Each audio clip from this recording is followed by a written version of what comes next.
억만금을 써서라도 반드시 잡아와라. 김정은이 주먹을 내리치며 직접 내린 명령이었습니다.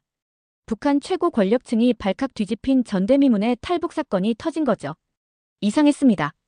평소 고위 간부 탈북 사실을 숨기기에 급급했던 북한이 이번엔 정반대였어요.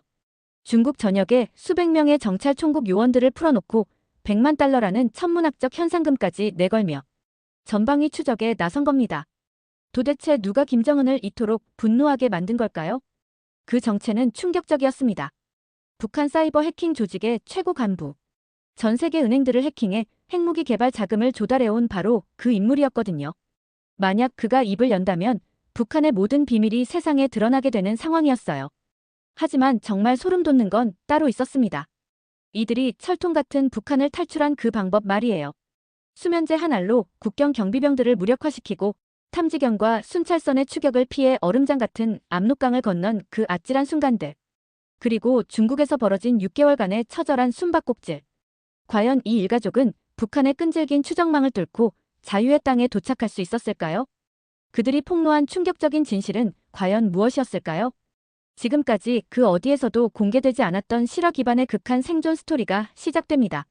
구독과 좋아요는 이런 생생한 이야기 발굴하는데 큰 힘이 됩니다. 꼭꼭 부탁드릴게요. 그럼 지금부터 시작하겠습니다. 저는 평양 시내 한 비밀 건물 지하 3층에서 키보드를 두드리고 있었습니다. 칠흑같이 어두운 방 안에는 오직 모니터 불빛만이 제 얼굴을 파랗게 물들이고 있었죠. 화면 속에는 미국 월스트리트 은행의 보안 시스템이 한 줄 한 줄 해체되고 있었어요. 또 성공이군. 저는 작은 미소를 지으며 중얼거렸습니다. 북한 사이버 해킹 조직 나자루스의 핵심 간부로서 저는 지난 5년간 수십억 달러를 조국에 헌납했거든요. 김정은 동지께서도 직접 치하해 주실 정도였죠.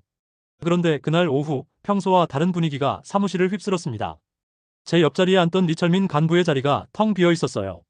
어제까지만 해도 함께 웃으며 작업했던 그가 흔적도 없이 사라진 거죠. 우리 동지는 어디 갔습니까? 제가 조심스럽게 물었습니다. 모르는 게 약이야. 선배 간부가 차갑게 대답했어요. 그의 눈빛에서 두려움이 느껴졌습니다. 순간 등골이 서늘해졌죠. 점심시간에 화장실에서 만난 박영수 동지는 더욱 충격적인 얘기를 속삭였습니다. 최근 한 달 사이에 간부 12명이 사라졌어. 모두 우리처럼 외화벌이 핵심 부서 사람들이야. 저는 목구멍이 바짝 말라오는 걸 느꼈어요. 손바닥에는 찬땀이 흘렀습니다. 집에 있는 아내 미영이와 아들 철수, 딸 영희의 얼굴이 머릿속에 떠올랐죠. 그날 저녁 집으로 돌아가는 길, 평소보다 유독 많은 감시원들이 보였습니다. 지하철역 입구, 아파트 단지 앞, 심지어 우리 동 입구에도 낯선 얼굴들이 서성거리고 있었어요. 저는 일부러 천천히 걸으며 평상시처럼 행동했습니다. 현관문을 열자 미영이가 다급하게 달려왔어요. 여보, 오늘 아이들 학교에 보위부 사람들이 와서 이것저것 물어봤대요. 우리 가족에 대해서요. 순간 머리가 하얘졌습니다. 이미 우리 가족도 감시망에 걸린 거였죠. 그날 밤 저는 한숨도 자지 못했습니다. 창밖으로 들리는 발걸음 소리, 자동차 문 닫히는 소리, 심지어 바람에 흔들리는 나뭇가지 소리까지 모든 게 위협적으로 들렸어요. 새벽 4시가 넘어서야 겨우 눈을 붙였죠. 다음날 아침 출근길, 지하철에서 평소보다 일찍 내렸습니다. 만약의 경우를 대비해 다른 경로로 사무실에 가려고 했거든요. 그런데 골목길을 걷던 중 뒤에서 누군가 제 이름을 불렀어요. 최동지. 돌아보니 정보총국에서 일하는 김상호 선배였습니다. 그는 주위를 살펴본 뒤 저를 한적한 담배가게 뒤로 끌고 갔죠. 지금 상황이 심각해. 김 선배의 목소리가 떨리고 있었어요. 어젯밤 회의에서 당신 이름이 언급됐어. 제 심장이 쿵쾅거리기 시작했습니다. 무슨 소리입니까? 숙청 명단에 올랐다는 얘기야. 이번 주 안에 움직일 거라고 들었어. 그가 담배 한 대를 꺼내 불을 붙였어요. 손이 심하게 떨리고 있었습니다. 가족들도 안전하지 않아. 순간 다리에 힘이 빠져 벽에 기댔습니다. 머리가 어지러웠어요. 왜 저를 지목한 겁니까? 최근 해킹 작전에서 너무 많은 정보를 알게 됐잖아. 위에서는 입을 막고 싶어해. 김 선배가 담배 연기를 길게 뿜으며 말했습니다. 더는 말할 수 없어. 조심해. 그렇게 말하고는 김 선배가 급히 사라졌어요. 저는 한동안 그 자리에 서서 멍하니 있었습니다. 온몸이 얼어붙는 것 같았죠. 사무실에 도착해서도 일이 손에 잡히지 않았어요. 평소처럼 컴퓨터 앞에 앉아있지만 화면의 글자들이 흐릿하게 보였습니다. 동료들과 대화할 때도 겉으로는 평상시처럼 행동했지만 속으로는 계속 탈출 방법을 생각하고 있었어요. 퇴근 후 집에 돌아가자 미영이가 저녁을 차려놓고 기다리고 있었습니다. 철수와 영희는 거실에서 숙제를 하고 있었죠. 평범하고 소중한 일상이었어요. 여보, 얼굴이 안 좋아 보여요. 무슨 일 있어요? 미영이가 걱정스럽게 물었습니다. 저는 아이들을 방으로 보낸 뒤 미영이와 둘만 있을 때 모든 걸 털어놨어요. 처음에는 믿지 못하겠다는 표정이었지만 제 진지한 모습을 보고는 점차 심각성을 깨달았습니다. 그럼 우리 어떻게 해야 해요? 미영이의 목소리가 떨렸어요. 떠나야 해. 우리 모두. 제가 단호하게 말했습니다. 살기 위해서는 북한을 벗어나는 수밖에 없어. 그날 밤부터 저희 집은 완전히 다른 공간이 되었습니다. 겉으로는 평범한 가정의 모습을 유지했지만 속으로는 치밀한 계획을 세우고 있었어요. 미영이는 처음에 정말 그렇게까지 해야 하냐며 망설였지만 제 절박한 표정을 보고는 마음을 굳혔습니다. 아이들은 어떻게 설득할까요? 미영이가 걱정스럽게 물었어요. 아직은 말하지 말자. 아이들이 실수로라도 친구들에게 얘기할 수 있어. 저는 신중하게 답했습니다. 다음 날부터 저는 새로운 일과를 시작했어요. 점심시간마다 중국 국경 근처 경비대에서 일하는 친구 한명수를 만났습니다. 군 복무 시절 같은 부대였던 그와는 오랫동안 연락하며 지냈거든요. 요즘 국경 경비가 어때? 제가 자연스럽게 물었습니다. 예전보다 삼엄해졌지. 특히 밤에는 순찰이 2배로 늘었어. 한명수가 담배를 피우며 대답했어요. 그런데 왜 갑자기 그런 걸 물어? 그냥 궁금해서. 최근 탈북자들이 많다고 하던데. 저는 태연하게 둘러댔습니다. 몇 차례 만남을 통해 소중한 정보들을 얻을 수 있었어요. 교대 시간은 새벽 4시와 오후 8시, 순찰 경로는 30분 간격으로 반복되며 특히 김병장이라는 사람은 술을 좋아해서 근무 중에도 가끔 몰래 마신다는 것까지 알아냈습니다. 한편 저는 조선족 브로커를 찾기 시작했어요.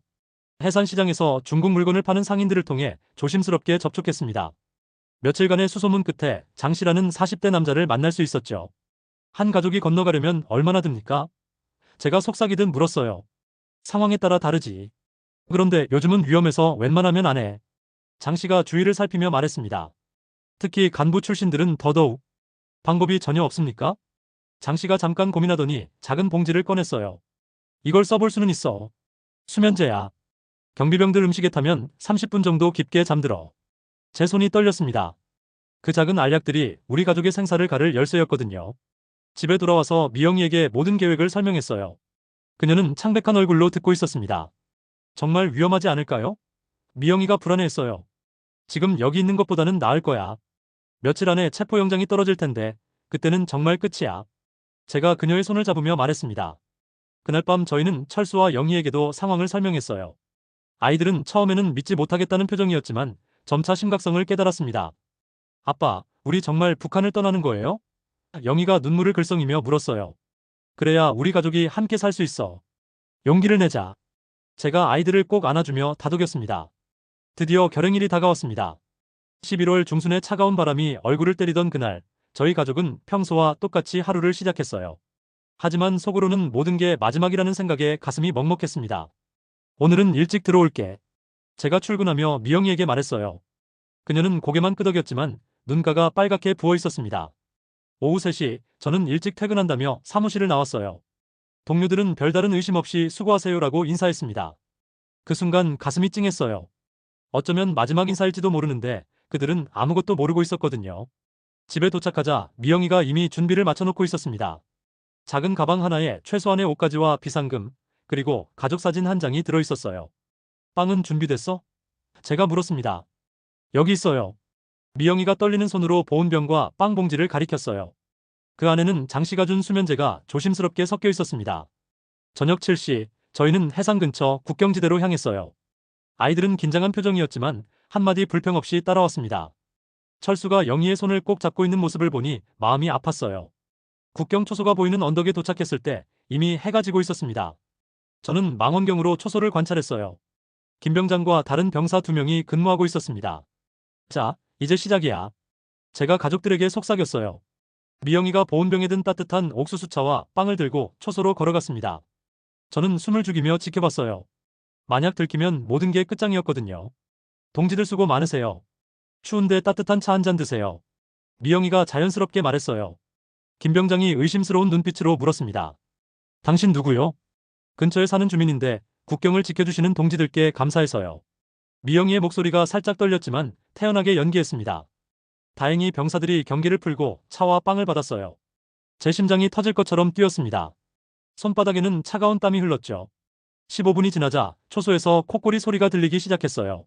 수면제가 효과를 보이기 시작한 거였습니다. 지금이야. 제가 가족들에게 신호를 보냈어요. 저희는 고양이처럼 조용히 초소 뒤편으로 이동했습니다. 갈대밭 사이로 몸을 낮춰 기어가면서 압록강을 향해 나아갔어요. 아이들은 무서워했지만 소리 하나 내지 않았습니다. 초소에서 약 200m 떨어진 곳에 도달했을 때 갑자기 개 짖는 소리가 들렸어요. 멀리서 순찰대가 오고 있었습니다. 빨리! 제가 다급하게 속삭였어요. 저희는 마지막 힘을 다해 강가로 달려갔습니다. 이제 정말 마지막 관문인 압록강만 건너면 됐어요. 압록강 앞에 선 순간 저는 온몸이 얼어붙는 걸 느꼈습니다. 11월 말의 강물은 얼음장처럼 차가웠고 검은 물결이 달빛 아래서 으스스하게 일렁이고 있었어요. 강폭이 생각보다 훨씬 넓어 보였습니다. 물이 너무 차가워요. 영희가 떨리는 목소리로 말했어요. 괜찮아, 우리 함께 건널 수 있어. 제가 딸을 안심시키며 말했지만 속으로는 정말 불안했습니다. 뒤에서 개 짖는 소리가 점점 가까워지고 있었어요. 이제 더 이상 망설일 시간이 없었습니다. 모두 내 뒤를 따라와. 절대 떨어지면 안 돼. 제가 먼저 강물에 발을 담갔어요. 순간 뼈를 애는 듯한 추위가 온몸을 감쌌습니다. 이가 덜덜 떨렸지만 참아야 했어요. 미영이가 영희의 손을 잡고 따라 들어왔고 철수는 제 뒤에 바짝 붙어 있었습니다. 강 중앙까지 왔을 때 갑자기 서치라이트가 저희를 향해 돌아왔어요. 북한 순찰선이 상류에서 내려오고 있었습니다. 모두 수초 밑으로. 제가 급하게 소리쳤어요. 저희는 숨을 크게 들이마시고 물속으로 몸을 숨겼습니다. 차가운 강물이 코와 입으로 들어와 질식할 것 같았어요. 영희가 물을 먹고 기침을 하려는 순간 미영이가 재빨리 딸의 입을 막았습니다. 서치라이트가 저희가 숨어있는 수초밭을 몇 번이나 훑고 지나갔어요. 심장이 터질 것 같았습니다. 한 번이라도 들키면 그 자리에서 총에 맞아 죽을 수도 있었거든요. 아직 움직이면 안 돼. 제가 가족들에게 손짓으로 신호를 보냈어요. 5분이 영원처럼 느껴졌습니다. 추위로 몸이 마비될 것 같았지만 죽을 힘을 다해 버텼어요. 드디어 순찰선이 지나가고 주위가 조용해졌을 때 저희는 조심스럽게 머리를 물 위로 올렸습니다. 이제 빨리 건너자. 제가 속삭였어요. 남은 거리를 필사적으로 헤엄쳤습니다. 철수는 수영을 잘 못해서 저와 미영이가 번갈아가며 부축했어요. 영희는 작은 몸집이지만 의외로 끈기 있게 따라왔습니다. 갑자기 뒤에서 탐지견 짖는 소리가 들렸어요. 북한 경비대가 저희 흔적을 찾기 시작한 거였습니다. 조금만 더. 제가 가족들을 격려했어요. 마침내 중국 쪽 강변에 도착했을 때 저희는 모두 탈진 상태였습니다. 온몸이 얼음처럼 차갑고 옷은 물에 젖어 무거웠어요. 하지만 중국 땅을 밟는 순간 눈물이 주르륵 흘러내렸습니다. 해냈어. 정말 해냈어. 미영이가 아이들을 끌어안으며 울었어요. 철수와 영희도 서로 껴안고 눈물을 흘렸습니다. 저 역시 가족들을 품에 안고 한참을 울었어요. 드디어 첫 번째 관문을 통과한 거였죠. 하지만 기쁨도 잠깐, 이제 정말 험난한 여정이 시작되는 거였습니다. 중국에서의 숨바꼭질이 기다리고 있었거든요. 중국 땅에 발을 디딘 지 불과 몇 시간 후 저희는 이미 추격의 그림자를 느끼기 시작했습니다. 장씨가 미리 알려준 안전가옥에 도착했지만 그곳에서 기다리고 있던 다른 조선족이 충격적인 소식을 전했어요. 큰일 났어요. 김정은이 직접 명령을 내렸다고 해요. 그가 떨리는 목소리로 말했습니다. 억만금을 써서라도 당신을 반드시 잡아오라고 했대요. 제 다리에서 힘이 빠졌어요. 일반 탈북자와는 차원이 다른 추적이 시작된 거였습니다. 왜 그렇게까지 합니까? 미영이가 겁에 질려 물었어요. 최동지가 알고 있는 기밀이 너무 많거든요. 해킹 조직의 모든 비밀을 알고 있으니까요. 그가 한숨을 쉬며 설명했습니다. 다음날 아침부터 본격적인 도주가 시작됐어요. 안전가옥에서는 하루도 머물 수 없었습니다. 북한 정찰총국 요원들이 이미 중국 전역에 파견됐다는 소문이 돌았거든요. 첫 번째 피난처는 단둥 근처의 폐가였어요. 지붕이 반쯤 무너진 집에서 저희는 며칠을 숨어 지냈습니다. 아이들은 배가 고파도 소리내지 않았고 밤에는 쥐들이 뛰어다녀도 꾹 참았어요. 엄마, 언제까지 이렇게 숨어 있어야 해요? 영희가 작은 목소리로 물었습니다. 조금만 더 참자. 곧 안전한 곳에 갈 수 있을 거야. 미영이가 딸을 달래며 말했지만 그녀의 얼굴에는 깊은 절망이 서려 있었어요. 3일 후 또다시 이동해야 했습니다. 근처에 수상한 사람들이 돌아다닌다는 제보가 들어왔거든요. 이번에는 트럭 짐칸에 숨어서 선양까지 가야 했어요. 짐칸 안은 숨이 막힐 것 같았습니다. 철수가 멀미를 심하게 했지만 토할 수도 없었어요. 소리가 날까 봐서요. 저는 아들의 등을 쓰다듬으며 조금만 더라고 속삭였습니다. 선양에서는 농가의 창고에 숨었어요. 그곳 주인 할머니는 탈북자들을 도와주는 분이었지만 저희를 보고는 당황했습니다. 이 사람들은 너무 위험해. 현상금이 엄청나다고 하던데. 할머니가 걱정스럽게 말했어요. 정말로 저희 가족의 현상금은 천문학적 숫자였습니다. 100만 달러. 그 돈이면 중국에서 평생 편하게 살 수 있는 금액이었어요. 누구든 저희를 신고하고 싶은 유혹을 느낄만 했습니다. 그런데도 할머니는 저희를 거두어 주었어요. 그래도 사람이 사람을 어떻게 팔겠어요? 하며 따뜻한 죽을 끓여주셨습니다. 하지만 거기서도 오래 머물 수는 없었어요. 5일 후 새벽 할머니가 급하게 저희를 깨웠습니다. 빨리 나가세요. 마을에 수상한 사람들이 나타났어요. 저희는 황급히 짐을 챙겨 뒷문으로 도망쳤어요. 멀리서 자동차 소리가 들렸습니다. 아마 북한 요원들이었을 거예요. 그렇게 저희는 중국 전역을 떠돌며 숨바꼭질을 계속했습니다. 때로는 산속 동굴에서, 때로는 공사장 컨테이너에서 잠을 잤어요. 아이들의 얼굴은 점점 야위어갔고 미영이는 스트레스로 머리카락이 빠지기 시작했습니다. 언제까지 이렇게 살아야 할까요? 어느 날 밤 미영이가 절망적으로 물었어요. 곧 끝날 거야. 반드시 한국에 갈 거야. 제가 다짐하듯 대답했지만 속으로는 정말 막막했습니다. 중국에서의 6개월간 도주 생활 끝에 저희는 마침내 몽골을 거쳐 한국행 비행기에 몸을 맡길 수 있었습니다. 비행기가 인천공항에 착륙하는 순간 창밖으로 보이는 한국의 불빛들이 마치 별처럼 반짝였어요. 꿈만 같았습니다. 공항 게이트를 나서자 검은 정장을 입은 사람들이 저희를 기다리고 있었어요. 국정원 요원들이었습니다. 최철민 씨 가족이시죠? 이제부터 저희가 보호하겠습니다. 한 요원이 다정하게 말했어요. 정말 고생 많으셨습니다. 그 말을 듣는 순간 무릎에 힘이 빠졌습니다. 6개월간 계속된 공포와 긴장이 한순간에 풀어지면서 눈물이 주르륵 흘러내렸어요. 미영이와 아이들도 서로 끌어안고 울었습니다. 처음 며칠은 안기부 보호시설에서 지냈어요. 따뜻한 방, 깨끗한 침대, 그리고 마음껏 먹을 수 있는 음식. 영희는 처음 보는 초콜릿을 먹고 세상에 이런 맛이 있었어요? 라며 감탄했습니다. 철수는 스마트폰을 만져보며 신기해했어요. 아빠, 이 작은 기계로 전 세계 사람들과 얘기할 수 있다고요? 그래, 이제 우리도 자유롭게 세상과 소통할 수 있어. 제가 아들의 머리를 쓰다듬으며 말했습니다. 일주일 후 저희는 하나원으로 이송됐어요. 그곳에서 3개월간 한국 사회 적응 교육을 받았습니다. 처음에는 모든 게 낯설었어요. 신용카드 사용법, 지하철 타는 법, 인터넷 쇼핑하는 법까지 하나하나 배워야 했거든요. 한국말이 같은데도 모르는 단어가 너무 많아요. 미영이가 한국어 수업 후 말했어요. 치킨, 피자, 아이스크림. 이런 건 북한에서는 들어본 적도 없었는데. 하지만 적응은 생각보다 빨랐습니다. 아이들은 특히 놀라운 적응력을 보였어요. 철수는 컴퓨터 게임에 푹 빠졌고 영희는 케이팝을 들으며 춤을 배우기 시작했습니다. 하나원을 나와 정착한 곳은 안산의 작은 아파트였어요. 정부에서 제공해준 전세집이었는데 저희에게는 궁전 같았습니다. 수도꼭지만 틀면 나오는 따뜻한 물, 버튼만 누르면 켜지는 전등, 24시간 언제든 볼 수 있는 텔레비전. 여보, 우리 정말 꿈을 꾸고 있는 건 아니죠? 미영이가 어느 날 저녁 물었어요. 꿈이 아니야. 이제 정말 자유로워진 거야. 제가 그녀의 손을 잡으며 대답했습니다. 가장 감동적이었던 건 일상 속 작은 친절들이었어요. 지하철에서 아이들에게 자리를 양보해주는 사람들, 마트에서 계산이 복잡할 때 도와주는 직원들, 아파트 엘리베이터에서 먼저 인사해주는 이웃들. 그럴 때마다 가슴이 따뜻해졌습니다. 미영이는 근처 병원에서 건강검진을 받았어요. 중국에서의 스트레스로 몸이 많이 상했지만 의사 선생님이 충분히 회복될 수 있다며 희망적인 얘기를 해주셨습니다. 아이들은 학교에 다니기 시작했어요. 처음에는 남한 아이들과 어울리지 못해 힘들어했지만 점차 친구들을 사귀기 시작했습니다. 아빠, 오늘 친구가 집에 놀러 와도 돼요? 영희가 어느 날 물었어요. 물론이지. 우리 딸이 친구를 사귄 거구나. 제가 기뻐하며 답했습니다. 그런 평범한 일상들이 얼마나 소중한지 새삼 깨달았어요. 북한에서는 상상도 할 수 없었던 자유로운 삶이었습니다. 한국에 정착한 지 1년이 지났을 때 국정원에서 저를 다시 불렀습니다. 이번에는 보호가 아닌 다른 목적이었어요. 최 선생님, 국제사회에 북한의 사이버 해킹 실상을 증언해 주실 수 있겠습니까? 담당 요원이 진지하게 물었어요. 처음에는 망설였습니다. 아직도 북한의 보복이 두려웠거든요. 하지만 전 세계 수많은 사람들이 북한 해커들의 공격으로 피해를 받고 있다는 사실을 알고는 마음이 바뀌었어요. 해야겠습니다. 더 이상 침묵할 수는 없어요.